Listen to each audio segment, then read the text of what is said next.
بسم اللہ الرحمن الرحیم نحمدہ ونصلی علی رسولہ الکریم اما بعد اعوذ باللہ من الشیطان الرجیم بسم اللہ الرحمن الرحیم یا ایہا الذین آمنوا لا تقتلوا الصید وانتم حرم ومن قتلہ منکم متعمدا فجزاء مثل ما قتل من النعم یحکم بہ ذوی عدل منکم ہدیا بالغ الکعبۃ او کفارۃ طعام مساکین او عدل ذلك صیاما لیذوق وبال امری عفى اللہ عما سلف ومن عاد فینتقم اللہ منہ اللہ عزیز ذو انتقام۔ سورۃ المائدہ کی 95 نمبر آیت۔ اے ایمان والو، لا تقتلوا الصید، شکار کو قتل مت کرو، وانتم حرم، اس حال میں کہ تم نے احرام باندھا ہوا ہو، ومن قتلہ منکم، اور تم میں سے جس نے قتلہ، اس شکار کو قتل کر دیا، متعمدن، جان بوجھ کر، فجزاء، تو پھر اس کا بدلہ دینا پڑے گا۔ بدلہ کتنا ہے؟ مثل ما قتل، جو قتل کیا ہے اس کا مثل دینا ہے، من النعم، چوپاؤں میں سے، یحکم بہ، اس کا فیصلہ کریں گے ذوی عدل منکم، تم میں سے دو امانت دار تجربہ کار آدمی۔ ہدیا بالغ الکعبہ، یہ ایسا قربانی کا جانور ہوگا جو کعبہ کے پاس لے جا کر ذبح کیا جائے۔ او کفارۃ طعام مساکین، یا مسکینوں کو کفارے کے طور پر غلہ دیا جائے۔ او عدل ذالک، یا اس کی قیمت کے برابر صیاماً، روزے رکھے جائیں، لیذوق وبال امری، تاکہ یہ قتل کرنے والا اپنے کام کا انجام اور اس کا وبال چکھے۔ عفى اللہ عما سلف، جو اس سے پہلے ہو چکا اس کو اللہ تعالیٰ نے معاف کر دیا۔ ومن عاد، جو اب دوبارہ یہی عمل کرے گا، فینتقم اللہ منہ، تو اللہ تعالیٰ اس سے بدلہ لے گا۔ واللہ عزیز، اور اللہ تعالیٰ غالب ہیں، بدلہ لینے والے ہیں۔ اس مفہوم والی آیت پہلے بھی گزر چکی ہے۔ عرب صحراؤں کے سفر کرنے والے شکار کے دل دادے، اب عام حالت میں تو شکار مشکل سے ہی ہاتھ میں آتا تھا، اور اللہ تعالیٰ کی آزمائش دیکھیں، جب احرام باندھ لیا تو اب وہ شکار بھی دائیں بائیں نظر آتا تھا۔ جیسے کہ بنی اسرائیل کو ہفتے کے دن مچھلیاں پکڑنے کی ممانعت تھی، تو ہفتے کے دن ہی شرعاً وہ اوپر پھدکتی تھی، اور جہاں ہفتے کا دن ختم ہو وہاں مچھلیاں غائب ہوگی۔ یہ امتحانات ہوتے ہیں اللہ تعالیٰ کی طرف سے۔ یہی دنیا کے اندر ایک انسان کا امتحان ہے کہ باطل یا گناہ یا حرام وہ بار بار انسان کے سامنے آتا ہے، اور اس کو کرنا بہت آسان لگتا ہے انسان کے لیے، اور حلال کو کرنا، حلال کمانا یا اللہ کی تابعداری کی طرف جانا یہ مشکل ہوتا ہے۔ تو فرمایا کہ یہی تمہارا امتحان ہے کہ تم نے احرام کی حالت میں شکار کو قتل نہیں کرنا، جو کر دے گا اس کی سزا یہاں بیان کی گئی۔ ومن قتلہ منکم، جس نے جان بوجھ کر قتل کیا ہے تو فجزاء، تو بدلہ دینا پڑے گا۔ بدلہ کیا دینا ہے؟ مثل ما قتل من النعم، جو جانور قتل کیا اس سے ملتا جلتا اپنے چوپاؤں میں سے تم نے بدلے میں ایک جانور ہدی کے طور پر ذبح کرنا ہے۔ مثلا ہرن کو کسی نے نشانہ بنایا تو بکری، اور اگر نیل گائے کو بنایا ہے تو گائے۔ تو اس طریقے سے ملتے جلتے جانور وہ، اور اس کا فیصلہ بھی تم میں سے عادل آدمی، یعنی امانت دار اور دیانت دار اور شریف النفس باشرع انسان، جو صوم و صلات کا پابند ہے، ذو تجربہ ہے، تجربہ رکھتا ہے، بات کو سمجھتا ہے، ایسے دو آدمی تم میں سے فیصلہ کریں گے کہ کون سا جانور کس کے بدلے میں دینا پڑے گا۔ اور ہدیا بالغ الکعبہ، وہ جو جانور بدلے میں ہوگا، مثلا بکری ہے تو اس کو بیت اللہ کے پاس لے جا کر، کیونکہ تم تو احرام باندھ کر جا رہے ہو حج کے لیے یا عمرے کے لیے، تو وہیں لے جا کر اس کو ذبح کرو۔ اور اگر کوئی بدلے میں جانور نہیں دے سکتا تو کفارۃ طعام مساکین، کفارۃ طعام مساکین، مسکینوں کا غلہ کفارے کے طور پر دینا ہوگا۔ مثلا بکری اس کا بدلہ بنا تو بکری کی قیمت کتنی؟ تقریباً 15,000، تو 15,000 کا غلہ وہ مسکینوں میں تقسیم کر لیں۔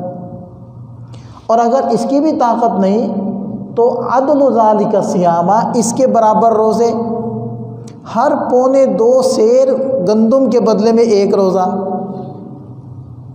تو قیمت لگ گئی مثلا 15,000، تو 15,000 میں جتنی گندم آئے گی تو جیسے ہم صدقۃ الفطر ادا کرتے ہیں تو اندازے کے طور پر ہم ایک صدقہ فطر وہ 100 روپیہ دیتے ہیں، تو ہر 100 روپے کے بدلے میں 1 روزہ،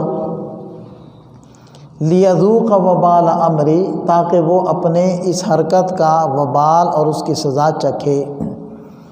بلکہ 100 روپے کے بدلے میں نہیں، 100 روپے تو احتیاطاً ہم زیادہ دے دیتے ہیں، جو اس کی گندم کی قیمت بنتی ہوگی اس کے بقدر ہی، یعنی ہر ایک صدقہ فطر کے برابر ہر 2.25 سیر گندم کے بدلے میں 1 روزہ رکھنا ہوگا۔ عفا اللہ عما سلف، جیسے پہلے ہو چکا اس کو اللہ تعالیٰ نے معاف کر دیا۔ ومن عاد، جو اب دوبارہ ایسی حرکت کرے گا، فینتقم اللہ من، اللہ اس سے بدلہ لے گا۔ واللہ عزیز ذو انتقام، اللہ تعالیٰ غالب ہے اور بدلہ لینے والے ہیں۔ یہ اس آیت مبارکہ میں اللہ تعالیٰ کا حکم ہے، پیغام ہے ایمان والوں کے نام۔ دوسری آیت مبارکہ، یا ایھا الذین آمنوا علیکم انفسکم لا یضرکم من ضل اذا اہتدیتم الی اللہ مرجعکم جمیعا فینبئکم بما کنتم تعملون۔ اے ایمان والو، علیکم انفسکم، اپنی فکر کرو، لا یضرکم، نہیں نقصان پہنچائے گا، من، وہ شخص، ضل، جو گمراہ ہو گیا، اذا اہتدیتم، جب تم ہدایت پر ہو، الی اللہ مرجعکم، اللہ کی طرف تمہارا لوٹنا ہے، جمیعاً، تم سب کے سب کا، فینبئکم، پھر اللہ تعالیٰ تمہیں بتلا دے گا، بما کنتم تعملون، ان کاموں کے بارے میں جو کچھ تم دنیا میں کرتے تھے۔ اب بظاہر اس آیت مبارکہ کا مفہوم یہ نکلتا ہے کہ اے ایمان والو، اپنی فکر کرو، دوسروں کو چھوڑو۔ اگر کوئی گمراہ ہوتا ہے تو اس کی گمراہی کا وبال تم پر نہیں پڑے گا، نہ ان کی گمراہی کے بارے میں تم سے پوچھا جائے گا۔ یہ آیت مبارکہ کا مفہوم، حالانکہ قرآن کریم کی بہت ساری آیات سے پتہ چلتا ہے کہ امر بالمعروف اور نہی عن المنکر وہ صرف یہی نہیں کہ اس امت کا ایک فریضہ ہے، بلکہ فرض منصبی ہے، اور اس امت کی دیگر امم کے اوپر فضیلت کی وجوہات میں سے ایک وجہ یہ بھی ہے کہ وہ امر بالمعروف کرتی ہے۔ اور خود نبی پاک صلی اللہ علیہ وسلم کے 20 فرامین ایسے ہیں کہ جو امر بالمعروف کی تاکید وہ بیان کرتے ہیں۔ تو پھر اس آیت مبارکہ میں تو بظاہر یہ لگ رہا ہے کہ تم اپنی فکر کرو، دوسروں کو چھوڑو۔ تو اس کا مطلب یہ ہے کہ جب تم نے دوسروں کی فکر کر لی، دوسروں کو مقدور بھر دعوت دے دی، دوسروں کی اصلاح اور ان کی ایمانی ترقی کے لیے جو کچھ تم سے ہو سکتا تھا وہ تم نے کر دیا، کر گزرے، اور دوسرے کے اوپر امر بالمعروف اور نہی عن المنکر کے جو 3 درجات تھے، یعنی بازو کی قوت سے، اگر اس سے نہیں تو زبان سے، اگر اس سے نہیں تو دل سے، یہ جہاں جو ہو سکتا تھا تم نے کر لیا، اس کے باوجود وہ پیچھے ہٹنے کے لیے یا ماننے کے لیے تیار نہیں ہے۔ تو اب تمہیں اس کی ٹینشن لینے کی ضرورت نہیں ہے، اب تم اپنی فکر کرو، تمہارے سمجھانے کے باوجود اگر وہ ہدایت پر نہیں آتا تو اس کا گمراہ ہونا تمہیں نقصان نہیں پہنچائے گا۔ ٹھیک ہے۔ اب یہی مفہوم دیکھیں، حضرت عبداللہ ابن عمر رضی اللہ عنہما کے پاس ایک صاحب آئے اور کہنے لگے کہ جی فلاں 2 شخصوں کے مابین بڑا شدید جھگڑا اور اختلاف ہے۔ تو حضرت ابن عمر رضی اللہ عنہ فرمانے لگے کہ تم کیا چاہتے ہو کہ میں ان کے خلاف تمہیں لڑائی کرنے کی اور قتال کرنے کی اجازت دوں؟ بھئی جا کر ان کو سمجھاؤ، ان کی اصلاح کرو، ان کا جھگڑا ختم کرو۔ اگر تمہاری جھگڑا ختم کرنے کے باوجود، سمجھانے کے باوجود وہ نہیں باز آتے، نہیں مانتے، تو علیکم انفسکم، پھر اپنی فکر کرو، پھر ان کو چھوڑ دو ان کے حال پر۔ آیت کی تشریح ہو گئی صحابی کے قول سے۔ حضرت صدیق اکبر رضی اللہ عنہ نے ایک مرتبہ خطبہ ارشاد فرمایا اور فرمانے لگے کہ اے لوگو، تم لوگ یہ آیت مبارکہ پڑھتے ہو اور پڑھ کر تم یہ گویا کہ ثابت کرنے کی کوشش کرتے ہو کہ دوسروں کو سمجھانے کی ضرورت نہیں ہے، بس اپنی فکر کرو۔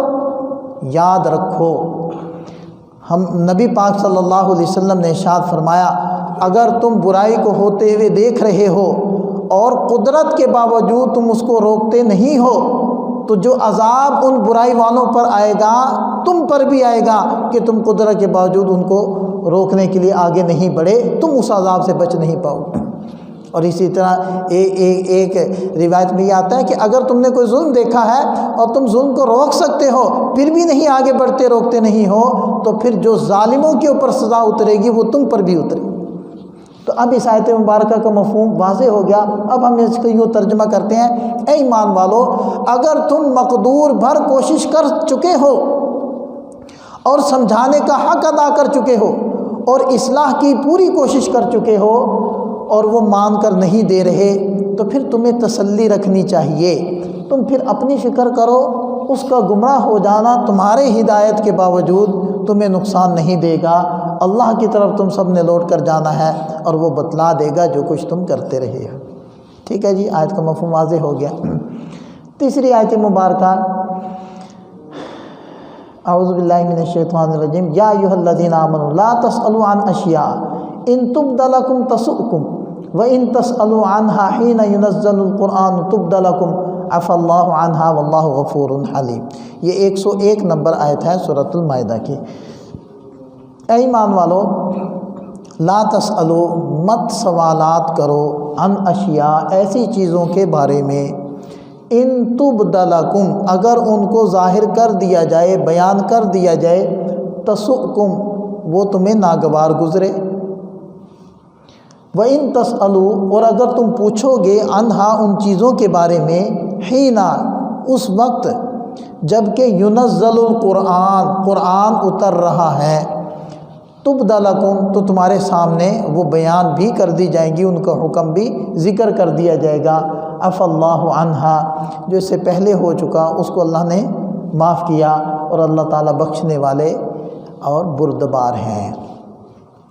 واقعہ کیا پیش آیا کہ جب حج کی فرضیت کا حکم نازل ہوا تو حضرت اقرع ابن حابس رضی اللہ عنہ نے پوچھا، اے اللہ کے رسول، یہ حج صرف زندگی میں ایک مرتبہ ہے یا ہر سال کرنا فرض ہے؟ تو نبی پاک صلی اللہ علیہ وسلم خاموش رہے۔ انہوں نے دوسری مرتبہ پوچھا، اے اللہ کے رسول، کیا ایک مرتبہ زندگی میں فرض ہے یا ہر سال؟ آپ علیہ السلام پھر خاموش رہے۔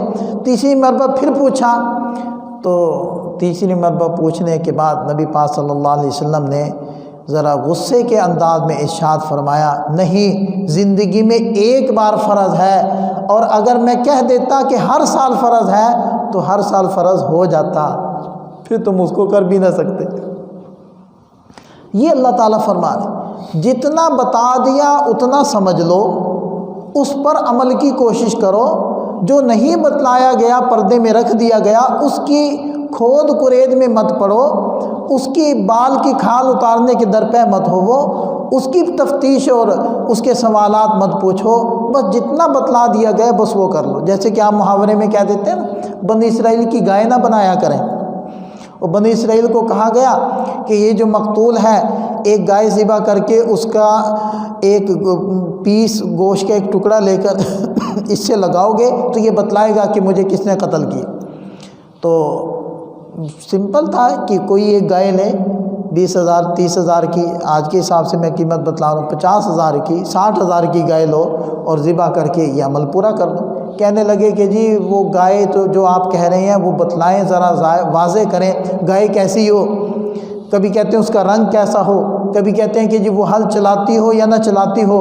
وہ پوچھتے رہے، شرطیں لگتی گئی، پھر جو آخر میں نتیجہ نکلا وہ ایسی گائے تھی جو اس پورے علاقے میں ایک ہی تھی۔ اب یہ سب گئے اس کو خریدنے کے لیے، اب جس کی تھی وہ کہے میں تو نہیں بیچتا۔ اب ان کے سر پر وہ کوڑا برس رہا تھا کہ اب تمہیں کرنا پڑے گا ورنہ تم گئے۔ اب ان کو منہ مانگی قیمت دینی پڑی۔ روایات میں آتا ہے کہ اس کے وزن کے بقدر سونا دے کر پھر وہ گائے انہوں نے خریدی اور پھر ذبح کی۔ فَذَبَحُوهَا وَمَا كَادُوا يَفْعَلُونَ، انہوں نے ذبح کیا، ذبح کرنے کے قریب نہیں تھے لیکن پھر کرنی پڑی ان کو۔ تو بالکل اسی طرح جتنا پوچھتے جائیں گے اتنا ہی پھنستے جائیں گے، پابندیاں بڑھتی جائیں گی۔ تو اس لیے فرمایا کہ بس جو بتلا دیا گیا وہ کر لو، کھود کرید میں مت پڑو۔ اس لیے کہ اگر تم اب پوچھو گے تو قرآن نازل ہو رہا ہے، وہ احکامات مزید آ جائیں گے، مزید پابندیاں لگ جائیں گی۔ اب تو چونکہ قرآن نہیں نازل ہو رہا، وحی ختم ہو گئی، آپ صلی اللہ علیہ وسلم آخری نبی تھے، وحی نے تو آنا نہیں، تو اگرچہ اب یہ والی قباحت تو باقی نہیں رہی، لیکن بہرحال فضول اور بے فائدہ سوالات سے نبی پاک صلی اللہ علیہ وسلم نے منع فرمایا ہے۔ لہذا آپ علیہ السلام نے ارشاد فرمایا من حسن اسلام المرء ترکہ ما لا یعنی، ان آدمی کے اسلام کی خوبصورتی یہ ہے کہ لا یعنی اور فضول باتیں چھوڑ دے۔ اب دیکھ لیں آج کل لوگ کیا سوالات کر رہے ہیں۔ کوئی کہتا ہے جی حضرت موسیٰ علیہ السلام کی والدہ کا نام کیا تھا، کوئی کہتا ہے کہ جی جو حضرت نوح علیہ السلام کی کشتی تھی اس کا طول و عرض کتنا تھا۔ تو اس قسم کے سوالات یعنی عقل حیران ہوتی ہے کہ بھئی آپ کو یہ سوال پوچھنے کی کیا ضرورت پیش ہے۔ ایک مجھے بڑے سفید ریش بزرگ ملے، بڑی خوبصورت داڑھی، مجھے کہنے لگے مولوی صاحب آپ سے ایک مسئلہ پوچھنا ہے۔ میں دل میں سوچنے لگا کہ جب سے میں ان کو دیکھ رہا ہوں انہوں نے آج تک مجھ سے کوئی مسئلہ نہیں پوچھا، بہت ہی اہم مسئلہ ہوگا جو ان کو درپیش ہے۔ دل ہی دل میں دعا مانگنے لگا کہ اللہ اس کا جواب میرے دل میں ڈال دے جو یہ پوچھے، پتہ نہیں کتنا مشکل اور اہم مسئلہ ان کو پیش آیا جو پوچھنے لگے ہیں۔ میں نے کہا جی پوچھیں۔ کہنے لگے کہ اگر ایک لڑکی کی میت وہ نہر میں سے ملے، قریب میں کوئی شہر علاقہ نہ ہو، تو کیسے پتہ چلے گا کہ یہ مسلمان ہے یا کافر؟ تو میں نے کہا جی جب ملے تو میرا نمبر لے لیں، پھر فون کر لینا، میں پھر اسی وقت بتا دوں گا کہ اس کا حکم کیا ہے اور اس کے اوپر کون سا حکم لگے۔ تو اس قسم کے سوالات اور اس قسم کی بحثیں ہم کر رہے ہیں اور الجھ رہے ہیں اور فضول میں وقت ضائع کر رہے ہیں۔ قرآن کہتا ہے یہ ایمان والو لا تسألوا عن اشیاء، ایسی بیکار باتیں مت پوچھو جس کا ذکر تمہیں فائدہ نہیں دیتا، جس کا پوچھنا تمہارے لیے دنیا آخرت کے اعتبار سے مفید نہیں ہے۔ ان تبد لکم تسؤکم، اگر تمہارے سامنے ظاہر کر دیے جائے تو تمہیں برا لگے، بعض چیزیں چھپی رہیں تو بہتر ہوتی ہیں۔ وَإِن تَسْأَلُوا عَنْهَا حِينَ يُنَزَّلُ الْقُرْآنُ، اور اگر تم ان کے بارے میں پوچھو گے جب قرآن اتر رہا ہے تو پھر تو تمہارے سامنے وہ ظاہر کر دی جائیں گی۔ عَفَا اللَّهُ عَنْهَا، پہلے جو ہو چکا اللہ نے معاف کر دیا، واللہ غفور حلیم، اللہ تعالیٰ بخشنے والے بردبار ہے، آئندہ نہیں ایسا کرنا۔ تو فضول مباحث میں لگنا وہ اب بھی حکم باقی ہے۔ تو آج کا سبق مکمل ہوا، 3 آیات تھی۔ پہلی آیت مبارکہ میں احرام کی حالت میں کسی شکار کو قتل کرنا، اس کی سزا کا بیان ہے۔ دوسری آیت مبارکہ جو ہم نے لی تھی اس میں یہ حکم دیا کہ اگر تم سمجھا چکے، اپنی پوری کوشش کر چکے، اپنا حق ادا کر چکے، اب بھی اگر کوئی نہیں سمجھتا تو اس کی گمراہی تمہیں نقصان نہیں پہنچائے گی۔ تیسرے نمبر پر بیکار مباحث میں لگنا یہ کوئی دین کی خدمت نہیں ہے۔ اللہ تعالی ہمیں سمجھ عطا فرمائے، عمل کی توفیق عطا فرمائے۔ وآخر دعوانا الحمدللہ۔